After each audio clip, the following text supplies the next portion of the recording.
여러분 안녕하십니까? 시사진단 이슈터치 진행을 맡은 아나운서 조서연입니다. 천만 서울 시민이 주목하는 이슈를 보다 알기 쉽게 풀어보고 전문가와 함께 깊이 들여다보는 시사진단 이슈터치. 오늘도 가장 뜨거운 주제를 선정해 왔습니다. 시사진단 이슈터치 16번째 시간, 오늘의 주제입니다.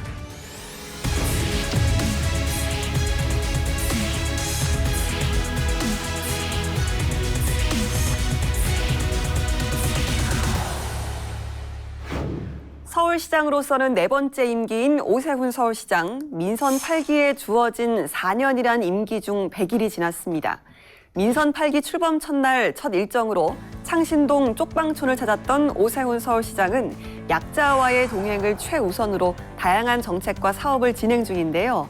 오늘은 지난 시간 더불어민주당 소속 서울시 의원에 이어 국민의힘 소속 서울시의회 의원들과 함께 민선 8기 서울시정 100일을 돌아보고 성과와 과제를 짚어보겠습니다.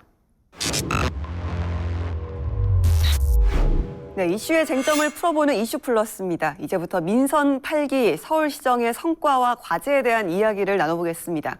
오늘은 서울특별시의회 이상욱 의원, 김혜지 의원과 함께합니다. 어서 오십시오. 네, 반갑습니다.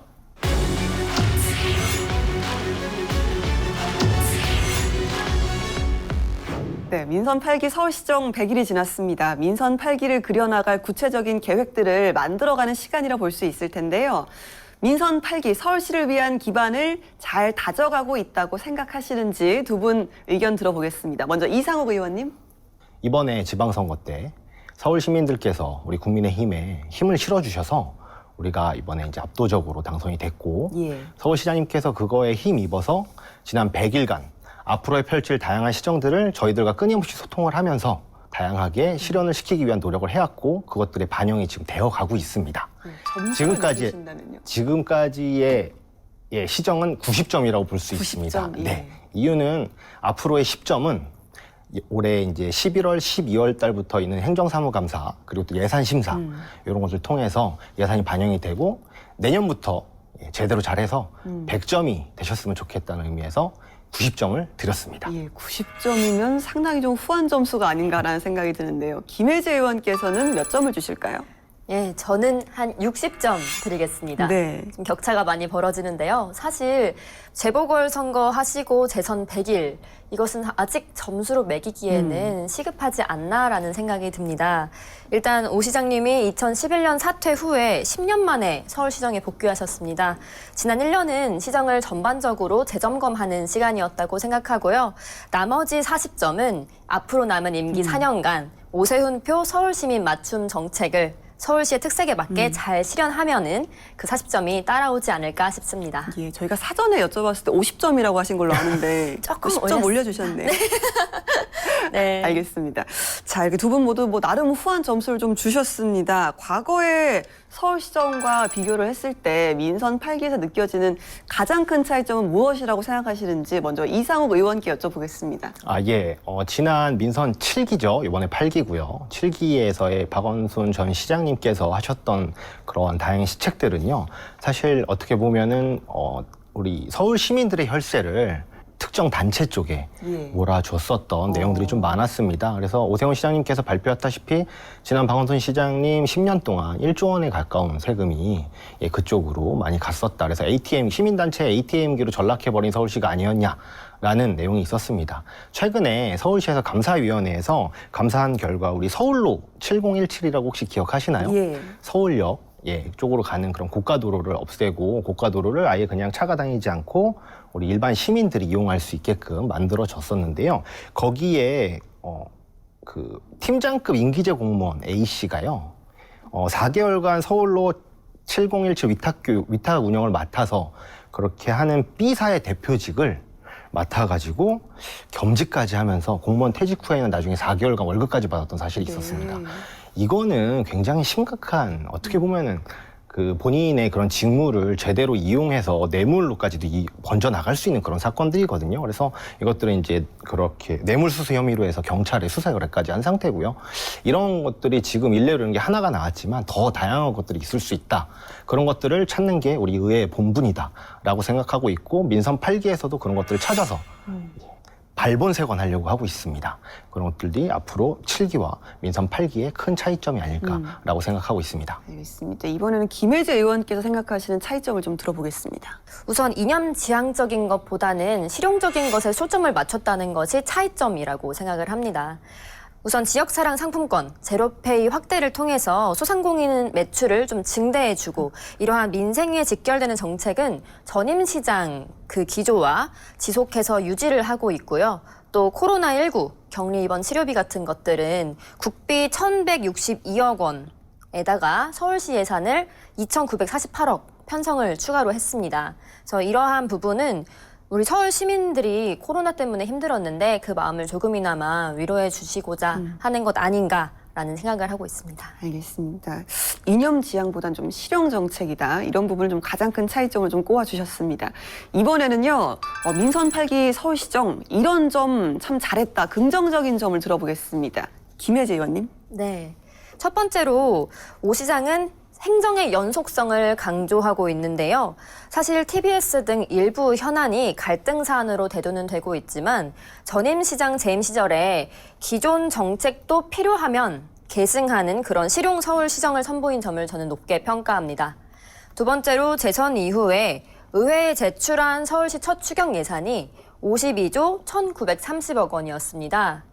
이번 추가경정 심의에서 서울시 의회에서는요, 세입 예산도 20건 증가를 시켰고 또 89억을 증액했습니다. 예. 그런데 저희 서울시 의회가 이렇게 예산을 증액할 때는 서울시의 동의가 필요한데 서울시가 우리 의회의 의사를 전적으로 존중해 주어서 이번 증액이 단행되었던 것 같습니다. 예. 그래서 이 두 가지로 정리를 하겠습니다. 아까 말씀하신 실용적인 시정 그리고 또 시의회와의 협치를 좀 꼽아주셨습니다. 이상욱 의원께서는 민선 8기 서울시정 어떤 점이 좀 가장 바람직하다고 보세요? 4선 서울시장이니만큼 다양한 관록들이 묻어나서 다양한 곳에서 바로 즉각적이고 능동적인 대처를 참 많이 하시더라고요. 특히 우리 최근에 신당역에서 참 불미스러운 사건이 있었죠. 예. 시장님께서는 당시에 딱 말씀하셨던 게 사법권 철권을 부여해야 된다라는 말씀을 해주셨습니다. 이거는 사실 어디에서도 고민이 크지 않았었던 부분인데 즉각적인 대응을 하신 거고, 그리고 또 그 이후에 다른 방안들도 더 추가적으로 내보내주셨어요. 예. 뭐 전국 최초로 스토킹 피해자들이 그런 지원을 받을 수 있는 시설들을 여성용 2곳, 게다가 남성용도 한 곳을 만들어 주셨습니다. 이 양성평등 정책까지도 함께 펼치는 모습을 보고 다양한 관록이 녹아 있구나. 앞으로 민선 8기는 이런 관록들이 다양하게 녹여 있어서 시민들에게 참 불편하고 어려운 부분들이 바로바로 시정이 되고 개정이 될 수 있는 그런 시장님이 될 수 있겠구나. 민선 8기가 될 수 있겠구나라는 기대감을 갖게 했었던 일이었습니다. 예, 어떤 현안이 생겼을 때 즉각적인 대응 이런 부분을 좀 꼽아주셨습니다. 반대로 좀 부족했던 점, 아쉬웠던 점을 꼽아볼까요? 이상구 의원님. 지난달 27일 날 오 시장님께서 국무회의에 참석하셔서 외국인 육아돌보미 제도를 제안하셨습니다. 이거는 사실 작년에 이제 정부 국책기관에서 연구보고서가 나온 게 있었는데요. 거기 안에서 좀 시기상조라는 얘기가 있었을 정도로 좀 논란의 여지가 있는 부분입니다. 저는 지금 7살 아이를 두고 있는 네. 아빠로서 또 다른 면을 생각하게 됐습니다. 무엇이냐? 외국인 육아도우미가 과연 우리나라 말을 잘 할까? 그리고 또 하나, 우리나라의 문화를 이해하고 그 부분에 대해서 아이들에게 잘 교육을 시켜줄 수 있을까에 대한 고민을 한다면 솔직히 좀 두려운 면이 있거든요. 네. 왜냐하면은 외국인이기 때문이죠. 그래서 실제로 다양한 그런 육아를 하고 있는 우리 부모님들은 아이를 외국인 노동자가 조금 더 육아 돌보미가 조금 더 저렴할 수 있다는 그런 생각에 과연 이분들을 우리가 고용을 할 수 있을 것이냐, 그 부분도 좀 의문이고요. 그리고 또 이분들이 만약에 해외에 있던 분들이 우리나라에 들어온다면 지금 서울 집값이 많이 올라가 있죠. 그분들의 주거는 우리가 어떻게 해결해 드릴 수 있겠습니까? 이런 고민들이 좀 더 많이 있었으면 좋지 않았을까라는 그런 아쉬움은 조금 있습니다. 육아를 하고 계시는 부모의 입장에서 네. 최근에 건의됐던 그 외국인 육아돌보미 제도가 좀 아쉬웠다라는 말씀하셨습니다. 김혜재 의원께서 좀 여쭤볼까요? 민선 8기 어떤 점이 좀 아쉬우셨습니까? 네, 저는 이번에 서울시 침수 피해가 있었습니다. 예. 그 침수 이후에 곧바로 발표한 반지하 침수주택 대책이 좀 아쉬웠었는데요. 네. 사실 서울시가 반지하와의 전쟁을 선포한 것은 이번이 처음이 아닙니다. 네. 네, 2010년에도 반지하를 금지하겠다라고 발표를 했었는데 그 2년 후에는 건축법을 개정해서 상습 침수 지역에는 반지하 주택에 대한 건축 허가를 내놓지 않을 수도 있다는 규정을 만들었습니다. 하지만 이 반지하 주택을 지을 때 건축 허가를 내주지 않을 수 있던 곳은 단 7개 지구밖에 없었고요. 이곳이 실제 침수 피해가 발생하는 곳과 일치하지가 않아서 정책 효과를 얻지 못했었습니다. 그런데 상습 침체 구역인 관악구와 동작구에서는 이런 법망 안에서 계속해서 반지하 주택이 만들어졌고요. 앞으로도 이러한 편법과 꼼수 형태는 지속이 될 것이라고 봅니다. 모든 문제를 금지책으로 해결할 수 있는 것은 아닌데 이렇게 과거에서 학습하지 않았던 부분은 좀 아쉬운 부분이라고 생각됩니다. 네, 알겠습니다. 자, 이제부터는 민선 8기 서울시가 내놨던 주요 정책들을 하나씩 짚어보도록 하겠습니다. 민선 8기 서울시는 약자와의 동행을 최우선으로 안심소득 시범사업, 또 서울론 등 다양한 정책을 추진하고 있는데요. 자, 먼저 약자와의 동행, 이상우 의원님 잘 이루어지고 있다고 보셨습니까? 약자와의 동행 중에서 특히 서울시에서 오세훈 시장님께서 주력으로 갖고 있는 부분이 안심소득이죠. 예, 다른 당에서 하고 있는 그런 것과는 좀 다른 건데요. 이 안심소득은 다양한 그런 장점들이 있습니다. 그 중에서 가장 큰 장점은 일하는 복지를 만들겠다는 겁니다. 부족분을 채워준다는 개념인 거죠. 아예 처음서부터 동일하게 같은 금액을 다 주는 게 아니라요.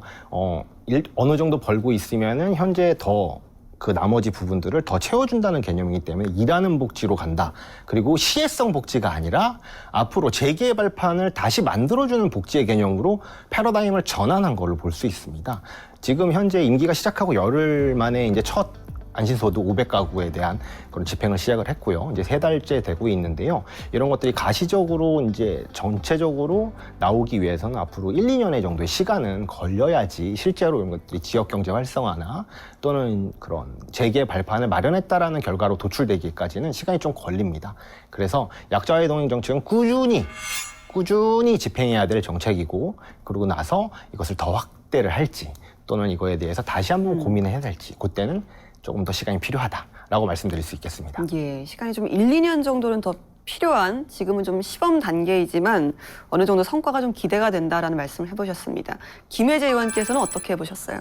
네, 약자와의 동행 사업으로 사회적 안전망 구축에 4,011억 원이 편성이 되었습니다. 예산이 굉장히 많이 편성이 되었는데요. 사실 이러한 복지 예산은 적극적으로 확충이 되어야만 시행이 좀 가능하고요. 방금 이상욱 의원님께서도 말씀해 주셨지만 결과가 바로 나오는 사업들이 아닙니다. 그렇죠. 그래서 저희도 2년 정도 적극적으로 사업을 추진한 후에 시의회에서도 이 예산 투입 대비 결과와 효과를 세밀하게 지켜볼 계획입니다. 알겠습니다. 자, 현재 진행 중인 사회적 안전망 구축 사업들을 짚어주시고 또 이에 대한 시행 효과를 살펴보는 단계다라는 말씀까지 좀 들어봤습니다. 자, 이번에는 부동산 정책인데요. 재건축, 재개발, 깡통 전세 대책까지 그간 많은 발표들이 있었습니다. 민선 8기 부동산 정책, 김혜재 의원께서는 어떻게 생각하시나요? 네, 최근 주택 시장이 안정세로 접어들었다 이런 이야기가 많습니다. 하지만 아직 좀 불안한 국제적 요인들이 좀 있는데요. 서울 부동산 시장이 보다 확실하게 안정된 국면에 진입하기 위해서는 재건축, 재개발 정상화를 통해서 서울시 안에 신규 주택들이 지역별, 시기별로 안배되어서 좀 안정적으로 공급돼야 한다고 생각합니다. 특히 규제키를 쥐고 있는 국토부와 서울시가 주택 공급 공조 체계를 맞춰가야 할 것이고 앞으로 주택 공급과 주거 복지를 쌍끌이 해야 한다고 생각합니다. 네, 주택 공급과 주거 복지가 함께 이루어져야 된다 이런 말씀 들어봤습니다. 이상우 의원께서는 서울시의 부동산 정책 어떻게 생각하셨어요? 우리 2017년에는 서울 평균 아파트 매매가가 6억 2천이었다면 2021년에는 2배 정도 증가한 12억 9천만 원 정도까지 증가를 했는데요. 이러다 보니까 자꾸 서울에서 이제 빠져나가는 신혼부부들도 많아지고 있습니다. 근데 이걸 잡기 위해서는 결국에는요, 공급에 대한 조절을 해줘야 되는 거거든요. 그리고 또 이러한 공급 조절을 제대로 할 때 한꺼번에 이사들이 너무 많이 가고 이러면 또 우리가 또 이곳에 이사를 가게 되면 또 그쪽에 전세가가 오르거나 월세가 오르는 또 그런 풍선 효과가 발생하기 때문에 순차적으로 접근을 해 나가서 여기를 하게 되면 여기는 조금 시간을 두고 하게 이렇게 A, B, C가 차근차근 진행해 나갈 수 있게 해야지만 부동산 가격이 전체적으로 안정화를 제대로 찾을 수 있는 그런 기회가 될 수 있다라고 생각합니다. 예. 자, 국토부 권한에 문제들이 많았지만 좀 집값 안정화를 위한 다양한 대책들을 내놓았다 이런 좀 긍정적인 평가도 들어봤습니다.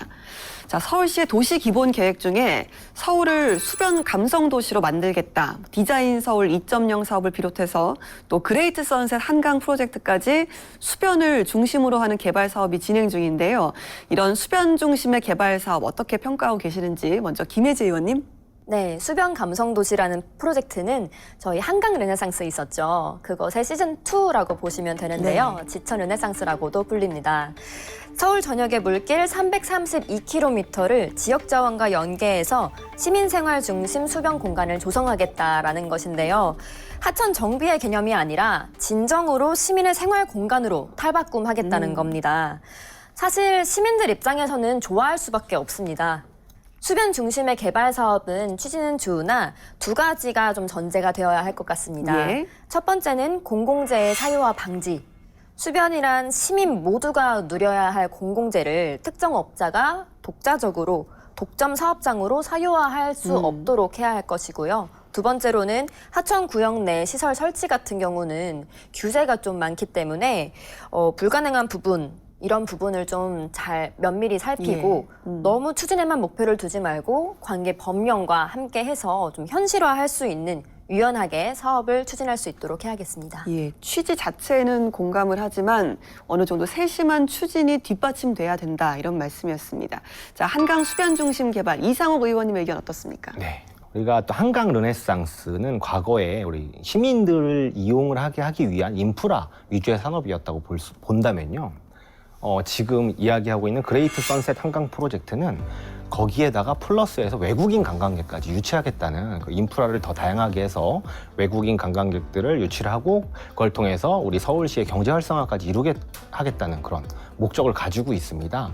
우리 서울 한강의 그런 아름다움을 더 한껏 더 높여주고 또 그런 것들이 제대로 시민들 그리고 또 관광객들에게 노출이 됐을 때 우리 서울시는요 세계 탑5 안에 도시에 들어갈 수 있을 거라고 판단하고 있습니다. 그래서 반드시 잘 실현이 돼야 된다고 생각하는데요. 또 민주당 의원님들하고 가끔 말씀 들어보면은 제발 그 한강 르네상스란 말은 좀 안 했으면 좋겠다고들 하세요. 예, 그것만 들으면 자꾸 이렇게 거부감이 든다고 하시더라고요. 그러니까 저희가 그래서 이번에 이제 그레이트 선셋 한강 프로젝트로 명칭을 좀 바꾼 것도 있는데요.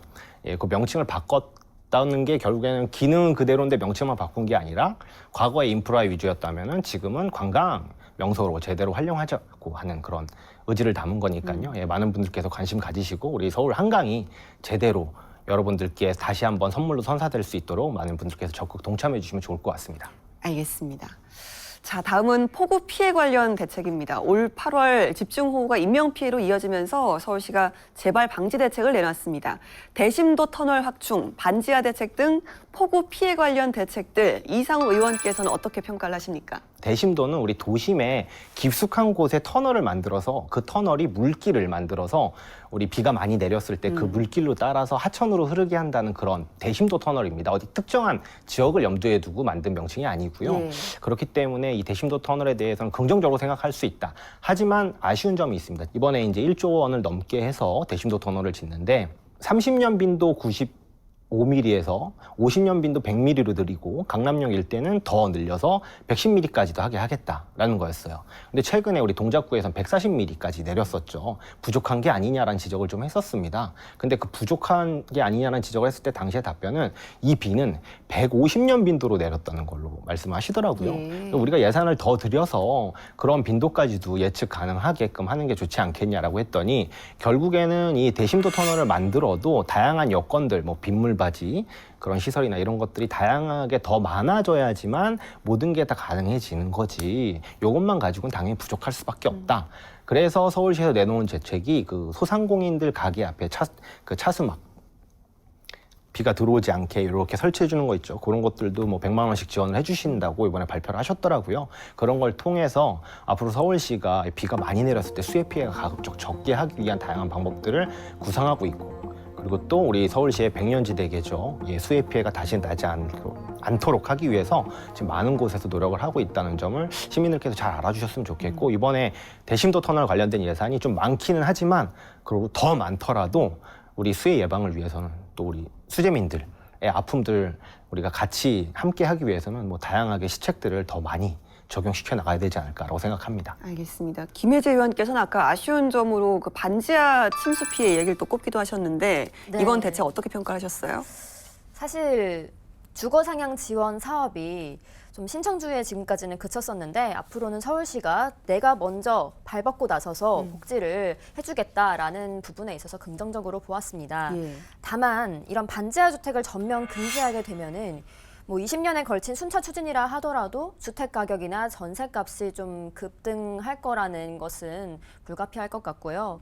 좋은 취지 정책이라도 그 결과가 뭐 고시원이나 비닐하우스로 다시 가게 된다는 수순이라면 주거난민으로 귀결될 소지가 있어서 걱정이 좀 되는 부분이 있습니다.